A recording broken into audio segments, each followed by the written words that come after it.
Hi and welcome to Dream Seekers. I'm Timothy Go. And this week we're going to be talking to a man whose music provided the soundtrack for thousands and thousands of loving couples in the 60s. Sir Cliff Richard. The young ones, darling, with the young ones, and the young ones shouldn't be afraid to live low while the flame is strong, 'cause we may not be the young ones very long. It's very nice. You know, when you think that most young people, when you're very small, maybe you say to your mother or father, oh, I want to be a fireman, or I want to be a doctor or something like that, and girls want to be nurses, and then you get a little older and suddenly pop music comes and you think, oh, I would like to be a pop singer. I used to look at Elvis and Ricky Nelson, and think, oh, I'd like to be like these people. And I longed for it, and then suddenly it happened for me. It seemed to be impossible, and then suddenly it happened. So to be a pop singer is a wonderful, wonderful feeling. It can be difficult sometimes, you know. Sometimes you're not left to be ordinary. And in our hearts, in our heads, we're really ordinary. And we just do extraordinary things. We appear in front of thousands of people. We have laser lights go through our hair, and you can make videos where you look fantastic. And that's extraordinary, but underneath it all, we are just ordinary. Come on, pretty baby, let's move it and groove it.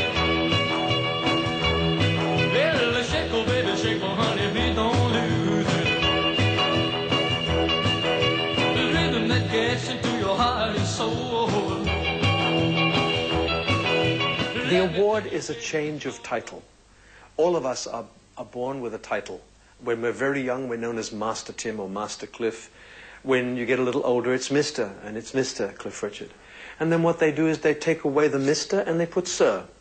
And really that's all it is, although the whole nation knows it's been changed, and that's what makes it such a special award.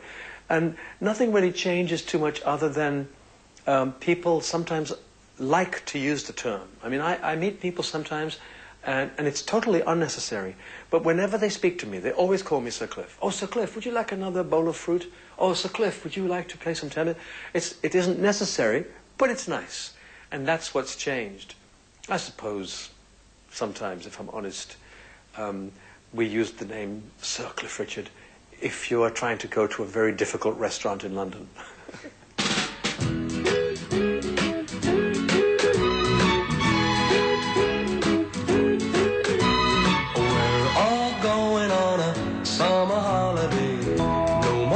For a week or two, fun and laughter on a summer holiday. No more worries for me or you. For a week or two, we're going where the sun shines bright. I was asking around yesterday about Cliff Richard, and that's all they can say. Summer Holiday is one of your best songs. Well, you see, it was such a big hit, and of course it came from a very big movie. It's not my best song, though. But of course, if people like it, I'll always sing it. It stays in their mind. Yeah, it's in their minds. And also you have to remember sometimes when you don't come to a country or an area very often, they only have the memories. They only have the memories of the old songs, because radio stations nowadays, I guess they don't have any interest in playing my records, which is a shame. Because, well, it's a shame for me. But I mean, it's a shame because the public should hear what pop singers are doing. Me, Tina, Phil Collins. They should hear what we are doing now, because we haven't become worse, we only became older. And by becoming older, you become better. And I was watching the tennis recently. Wayne Ferreira, who's 32, beat somebody who was 22. That's not so important, the fact that an older man beat a younger man. The important fact is that they can compete together on the same stage. I think it's really unfair, certainly in Britain, that people like myself, we are not allowed to compete with Robbie Williams. We do. My last record sold 1.4 million only in England. We can compete, but it's more difficult because our records should be heard side by side. So the public can say, oh, I prefer Robbie's record, or, oh, I like Cliff's record. But if you don't hear the people's records, then the public don't even know what you have done.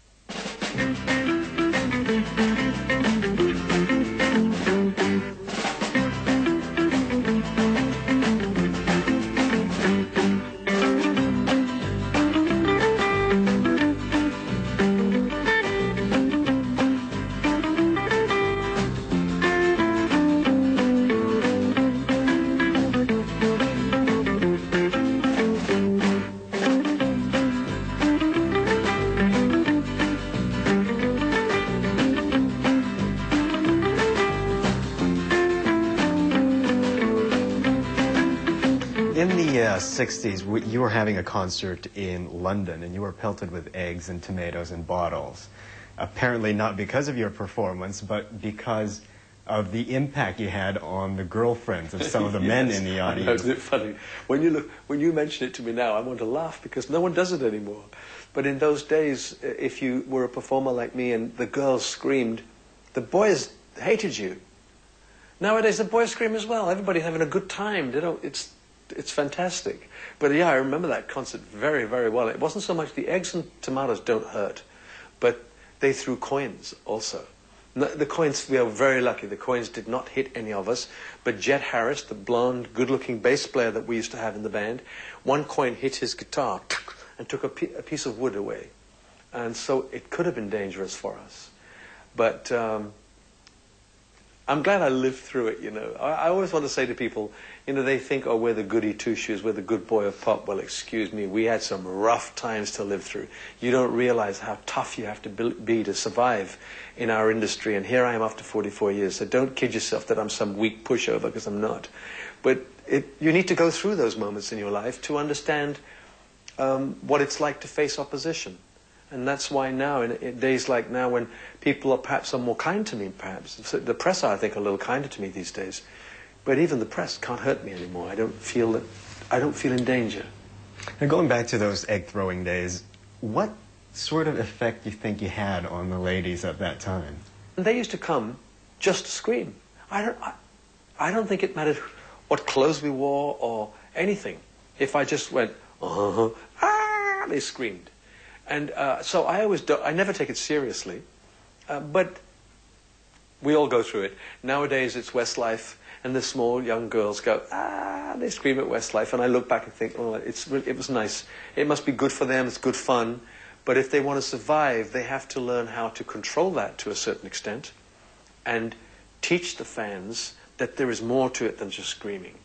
You know, we used to actually, after a few years, we used to say to them, look, you can't scream in this song, because they used to scream in the ballads also. So we would stop and say, look, I love it when you scream, but can't you just listen to this song? It's got a fabulous lyric, it's really good. And some of them would still scream, but most of them would stop and listen. And that's when you begin to understand that this is music. It isn't just a fashion. Yeah, it can be fashionable, but it's music, it's an art form.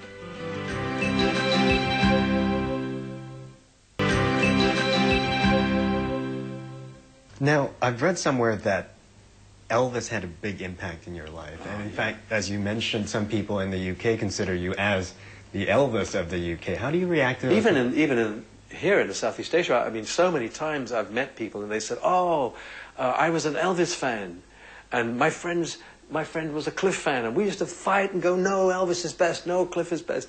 And it's always been that way. For me, though, Elvis is always going to be the king. But in terms of performance, I didn't sound like him, although I tried to.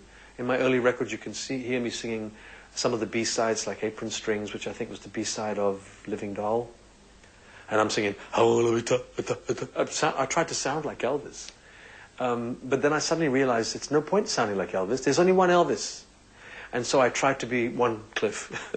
And I found my own style, but still influenced by the greats, Jerry Lee Lewis, Buddy Holly, Chuck Berry, Elvis Presley. I still sing their songs. Got myself a crying, talking, sleeping, walking, living doll. Got to do my best to please her just 'cause she's a living doll. Got a roving eye and that is why she satisfies my soul.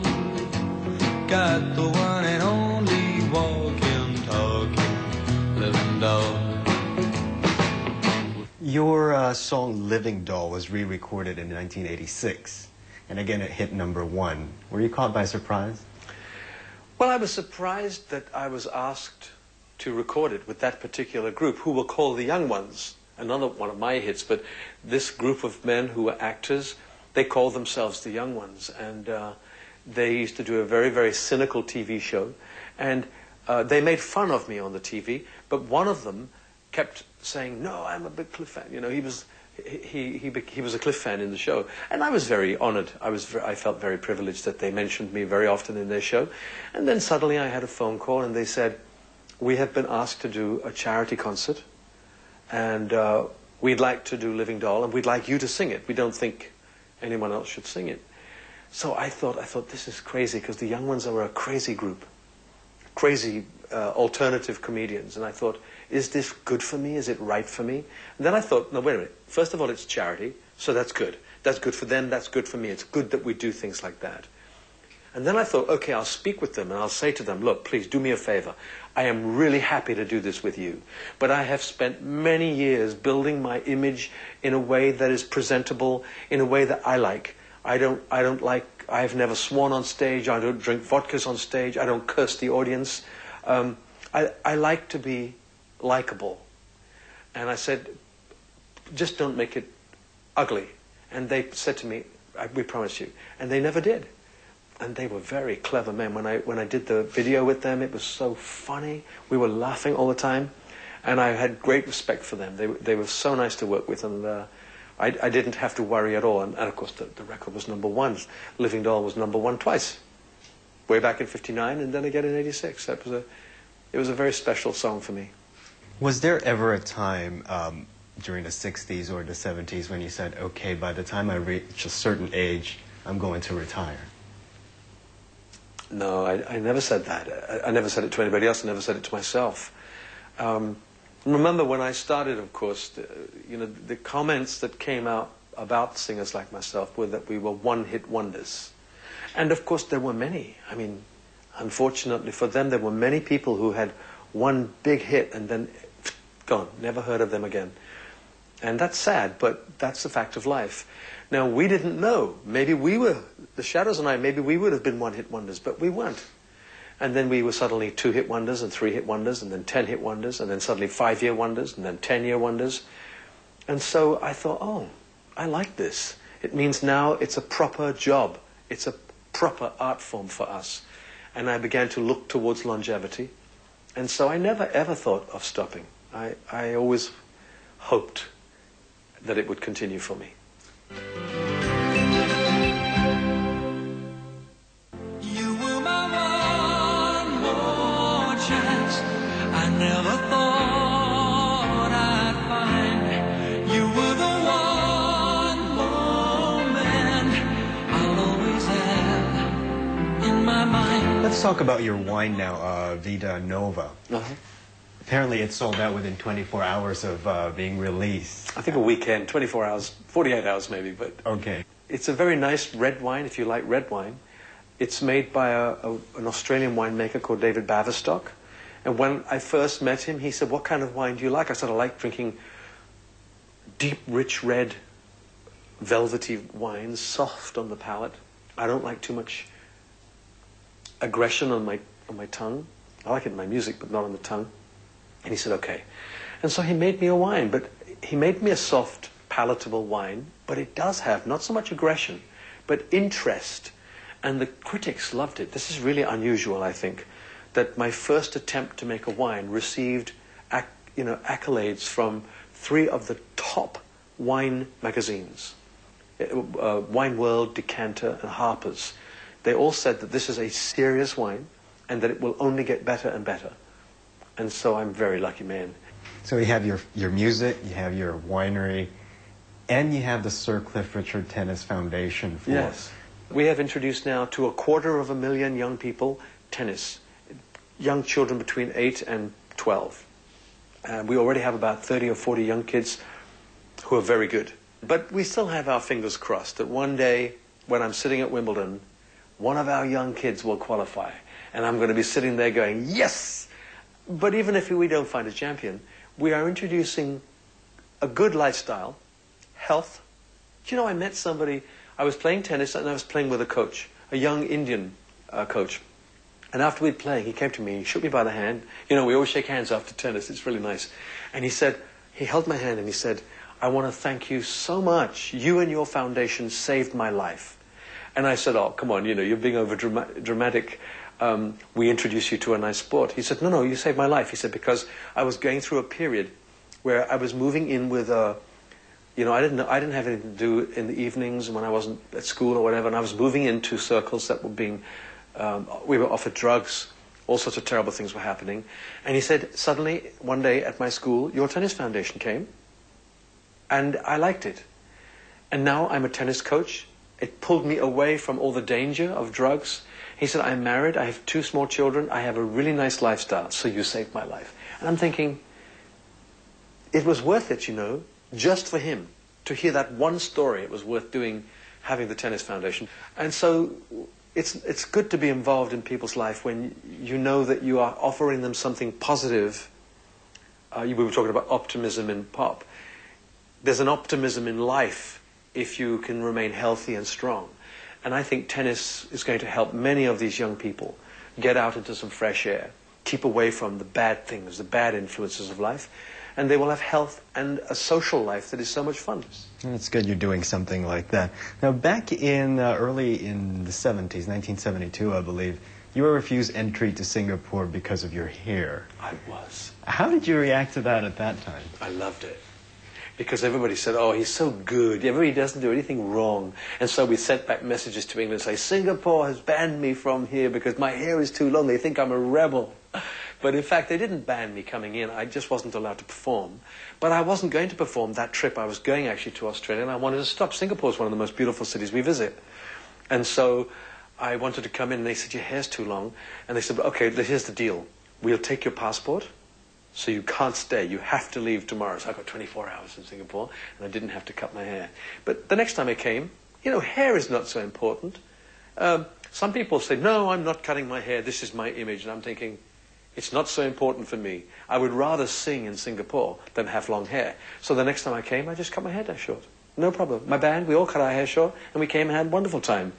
I think sometimes we get, our perspective becomes twisted sometimes when you are trying to be rebellious. The best rebellions happen spontaneously, I think. So I had no problem with it. But that particular time, I was very happy because back home in England, they kept saying, Singapore bans Cliff. And it was really good for my street cred. So I was quite grateful. When I was young, my father said, son, I have something to say. And what he told me I'll never forget until my dying day. He said, son, you are a bachelor boy, and that's the way to stay. Now, you were never married, or at least as far as we know, but you No, were I've never- close to. Well, when you're young, you have false alarms. You know, there are pressures when you're young. When I first started singing, I was 17 and a half. 18th, my first birthday, I'd already been singing for a few months. And within a year or two, my band were all becoming married. I think far too early, but the pressure to be married was unbelievably strong. And I didn't want to be the only one not married. And so I dated a lot of girls, and sometimes you think, oh, maybe I'll get married. And I'm so glad I didn't, because I don't think my band would mind me saying this, but their marriages didn't work. And most of them married a second time. So, in a way, I was glad that it didn't happen to me. And now, you see, I don't want to be married, to be honest with you. I like being single. It gives me a freedom I would never have. I believe in commitment, and so therefore if I committed myself to a marriage, I would live for that other person as well as for myself.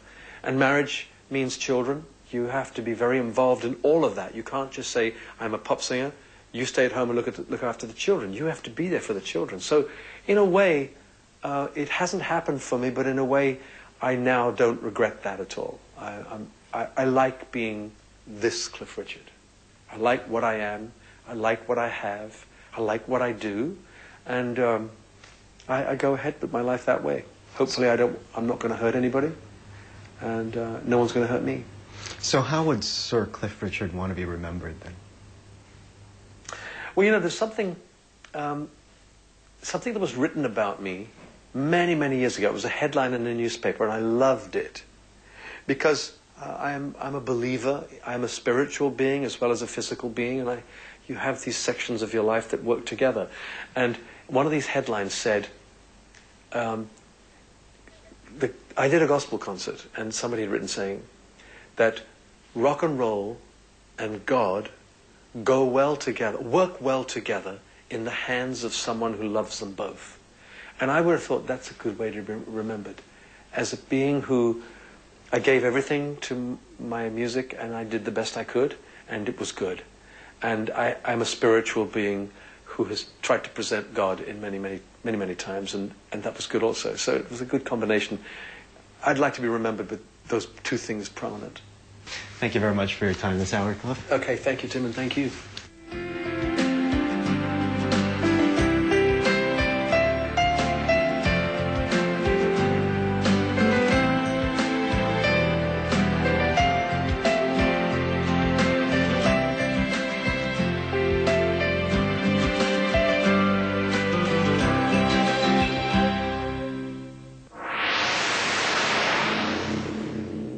Channel NewsAsia, a network of MediaCorp News.